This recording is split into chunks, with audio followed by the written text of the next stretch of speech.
What has been one of the hottest congressional races in our area is shaping up again. Stockton's mayor says that he is now running for Congress in District 9. He wants to replace Josh Harder. Tonight, our Becca Habegger is hearing from the candidates. Becca. Yeah, Alex, we now have 3 candidates who have declared they're running for California's 9th congressional district. The incumbent, Democrat Josh Harder, was first elected to Congress in 2019. Republican Brett Dodd, a pastor from Ripon, and announcing today Stockton Mayor Kevin Lincoln, who is running as a Republican. Now, they are competing for votes in District 9. Redrawn due to 2020 census results, the district covers the majority of San Joaquin County, including Stockton, Tracy, and Manteca, plus parts of Contra Costa and Stanislaus counties. Now, tonight we hear why Lincoln wants to challenge Harder and what Harder has to say about it. As mayor, we're nonpartisan. Washington could take note of that. Kevin Lincoln, elected Stockton mayor in 2020, says he's ready to represent the Central Valley in Congress. For me, this is a call to service. It's no different from what decisions that I've made over my life to this point, whether it was signing up to volunteer to serve our country honorably in the United States Marine Corps, serving our community through a nonprofit organization, a local church, and stepping up in 2020 to serve our city as the mayor of Stockton. Incumbent Josh Harder was in an Appropriations Committee legislative markup session all day and was not available for an interview. But a spokesperson from his campaign told ABC 10 Kevin Lincoln has failed the city of Stockton, plain and simple. He diverted money away from police, and now the Stockton PD is short over 100 cops. Crime and homelessness have soared on his watch. Republican House Speaker Kevin McCarthy's grip on power is clearly hanging by a thread, and this proves he's getting more desperate by the day. We've been able to reduce homelessness in the city of Stockton by 3%. By the way, all national departments are experiencing these police shortages. As a council, we voted unanimously to support our public safety. We increased their wages over 3 years by 18%. We've authorized a strategic strategy for their recruiting efforts. That's the type of leadership that this valley deserves. Voters first elected Josh Harder to Congress in 2018. He was representing the state's 10th congressional district at the time. He won re-election in 2020, and then following redistricting, he won the 9th congressional district, defeating Republican opponents each time. The California Secretary of State's office shows among registered voters in the 9th district, about 43% are Democrats and 28% are Republicans. A third candidate has declared his candidacy, Republican Brett Dodd. I reached out to his campaign over the past 2 days requesting an interview or statement and did not hear back. With California's top 2 primary system, the top 2 vote getters on primary day, March 5th of 2024, will move on to the general election in November. Meanwhile, U.S. House Speaker and California Republican Kevin McCarthy is expected to attend a fundraiser for Kevin Lincoln's congressional campaign on Thursday. And what about the plans for the role of Stockton mayor? That's an important role, too. Yes, Lincoln's current term ends after 2024. Now, if elected to Congress, he could go virtually seamlessly from mayor to Congress. But he is one of 3 people who have officially filed to run for Stockton mayor in 2024, along with Daniel Wright and Ernesto Gonzalez. But additionally, San Joaquin County Supervisor Tom Petty tells ABC 10 he's been asked to seriously consider running for Stockton mayor, saying he and Lincoln are in support of one another. Now, keep in mind, Petty challenged Harder in the 2022 congressional race. He lost by nearly 10 percentage points back then. All right, Becca, thank you so much. And nationally, the presidential race is also getting bigger. These are the Republicans that have announced that they're running in 2024. Among the most notable are Mike Pence, Chris Christie, Ron DeSantis, Nikki Haley, and then former President Donald Trump. Today, a special counsel informed Trump by a letter that he is a target in the investigation to overturn the 2020 election. Target letters are typically sent to people who could soon face criminal indictment. This is connected to the ongoing grand jury probe into the insurrection at the Capitol. The investigation also looking into alleged efforts by Trump and others to overturn the 2020 election results. There is a divided reaction on Capitol Hill. And where should a sexually violent predator go? It's not an easy question to answer. And right now, this man is convicted of violent sex crimes and is expected to start living on the streets of Placer County. And this could all happen in just a matter of weeks. People are concerned for their safety and their kids' safety. Our Roxanne Elias has more tonight. Alex, Placer County Sheriff Wayne Wu says Stevenson is not someone who can be trusted to live freely among the public. He calls his criminal history highly concerning, and quite frankly, he says he poses a great danger to the community. Outcry in Placer County after a judge ordered William Stevenson to be released as a transient. Throughout these proceedings, the Placer County District Attorney's Office has been vehemently objecting to his release. Because of public safety, this is an individual who has served 31 years in state prison as a very violent sex offender. Stevenson's history of sexual violence began in 1985. He was sentenced to 31 years in prison. He was then released in 2014. Then 3 years later, he was caught with child pornography. The DA's office is adamant they don't want him to be released, much less as a transient. This means he will not have a stable address to go to. Back in March, the Amador County Sheriff's Office put up a fight after he was initially set to be released there. When we were initially notified, we learned that the Department of State hospitals, and specifically Liberty Healthcare, who they contract under the SVP, the Sexually Violent Predator Program, never really followed the law. They never gave us the proper notifications or allowed us to have the input. Liberty Healthcare is the health provider overseeing the program, and there is concern with the ability of this third party safely monitoring the convicted sexual predator. Some major red flags right there with having a contracted healthcare provider almost doing some type of law enforcement services. They really couldn't tell us how they were going to monitor Mr. Stephenson. The Placer County DA's office now calling for an audit surrounding issues involving transient releases of sexually violent predators. We're concerned that when he's released this time, he'll repeat and continue to violate any terms that the court might order on him. Stevenson is currently living in a state hospital. His next hearing is set for September 1st in Auburn. Alex, back to you in studio. And this is a story that ABC 10 has been reporting on for months now, and we will be following closely. And other stories we're talking about today, problems and inconsistencies were found at California state universities with how they handle sexual harassment cases. The recent report by the Joint Legislative Audit looked at CSU's handling of 40 sexual harassment complaints by CSU employees. The report found problems with campus's handling of the cases, including no clear reason for closing 11 of those cases without a formal investigation. The audit recommends that the chancellor's office do better at overseeing campus efforts to prevent and to address sexual harassment. The search is on for a burglary suspect in the Arden Arcade area. The Sacramento County Sheriff's Office says a man repeatedly rang the doorbell of a home. After a few minutes, he and two other suspects jumped the fence to the backyard and broke into the house.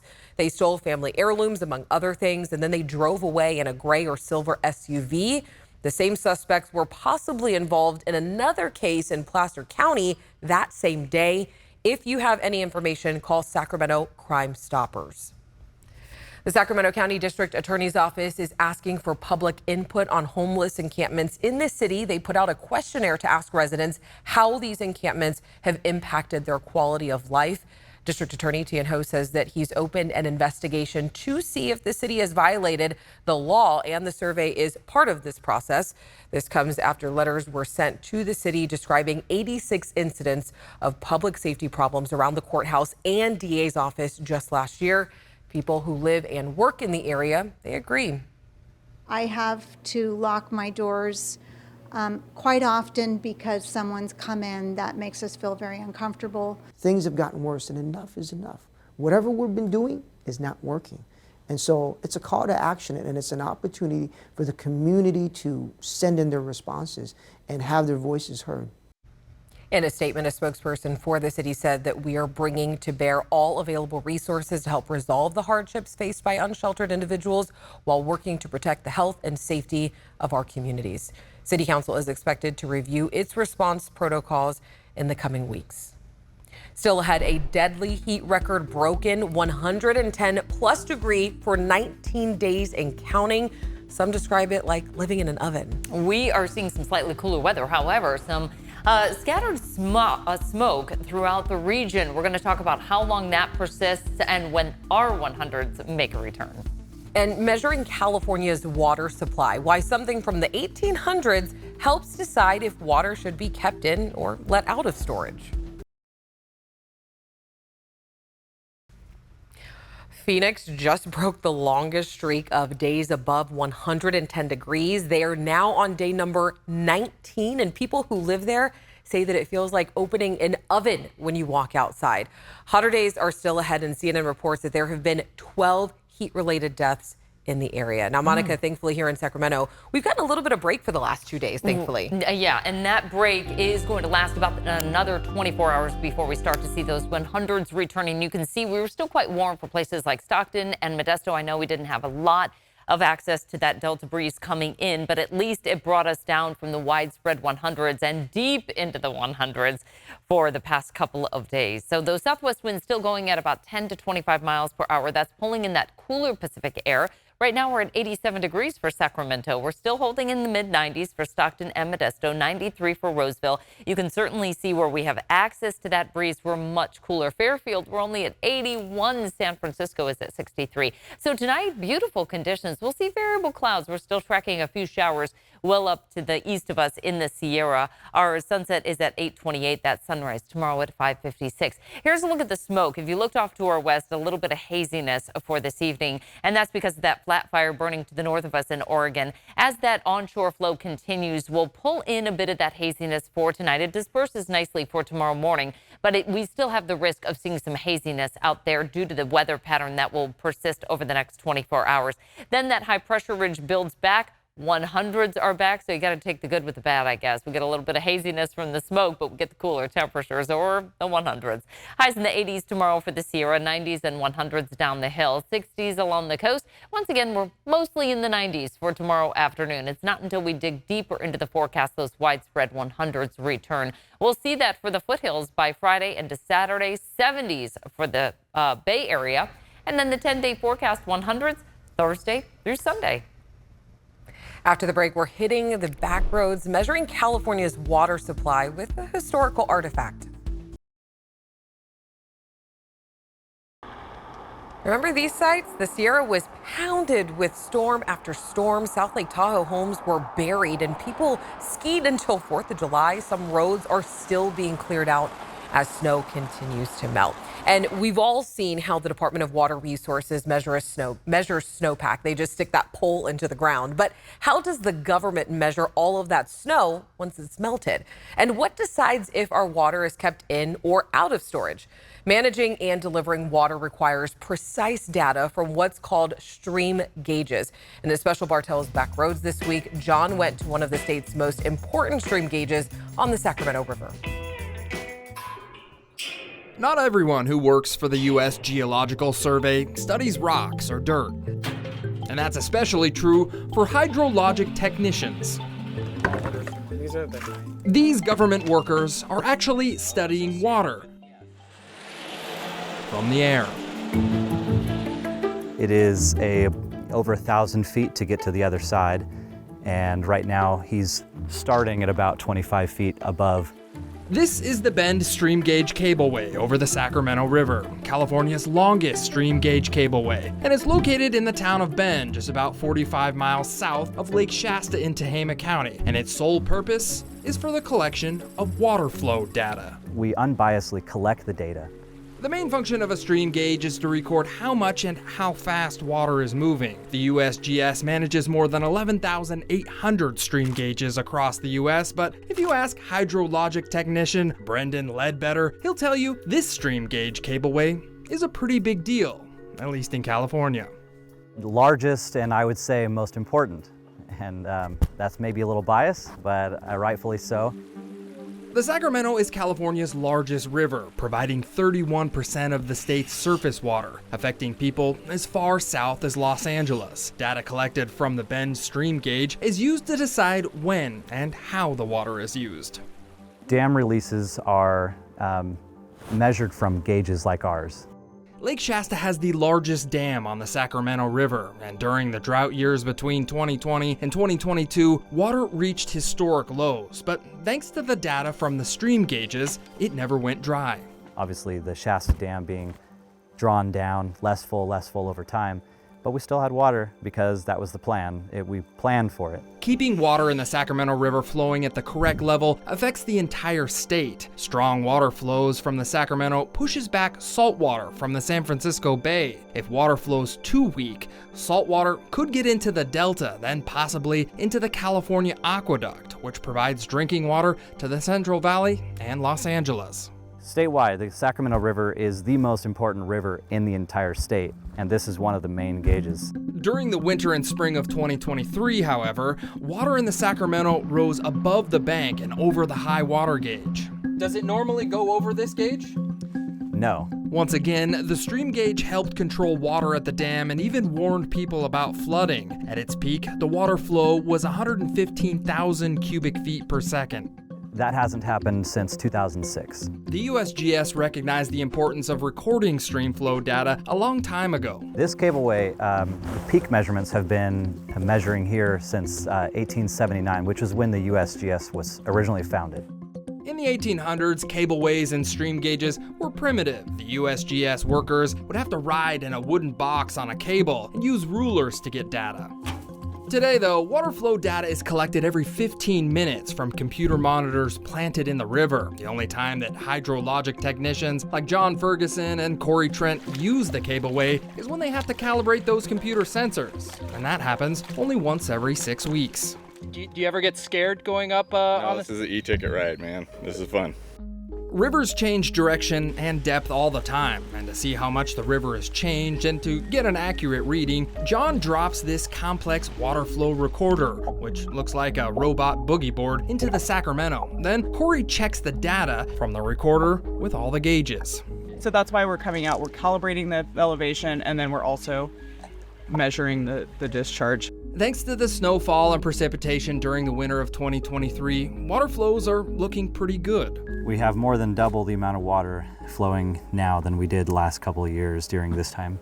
Farmers, cities, cargo ships, and of course wildlife all depend on the Sacramento River, and dependable water flows depends on the accurate data from stream gauges. A lot goes into bringing water down to households and to grow our almonds that we all love.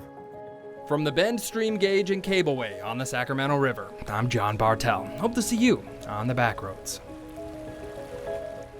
And if you have something that you think would be great for John to look into, make sure you text us at 916-321-3310. All right, let's talk money now, because if you're in the market to buy an electric truck, things just got a little bit easier. Ford says that they are cutting the cost of an F-150 Lightning by around $10,000. The car maker pointing to lower prices for raw materials and rising production. Meanwhile, General Motors says that demand for practically all of its vehicles is strong and they cannot deliver them fast enough to dealers. Still ahead, what we're working on for tomorrow that has to do with the 1989 Cleveland Elementary School shooting in Stockton. 5 students were shot and killed back in 1989 at Stockton's Cleveland Elementary School. It was one of the worst school shootings for its time in the nation. And tomorrow on a To The Point special, I walk the playground where the shooting happened with survivors who have since turned their grief into action. Some of the images you're about to see may be disturbing. Viewer discretion is advised. There's shots being fired.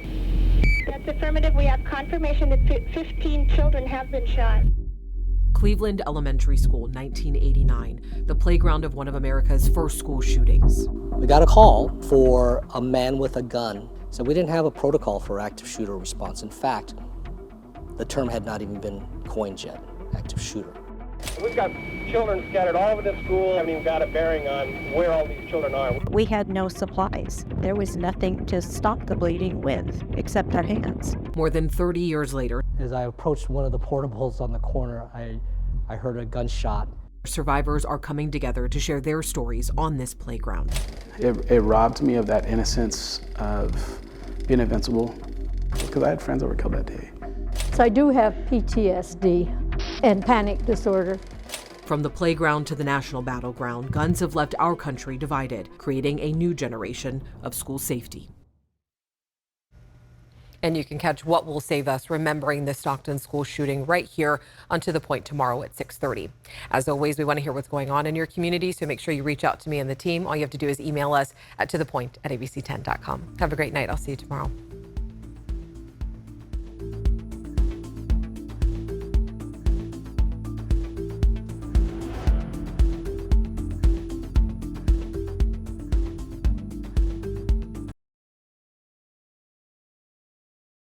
Hey, it's Alex. Just wanted to say thank you so much for watching. I really love hearing from everyone, and I hope that you'll stay in touch. Reach out to me on Facebook at AlexBellTV, or you can email me at tothepoint@abc10.com, or you can even send me a text message at 916-321-3310.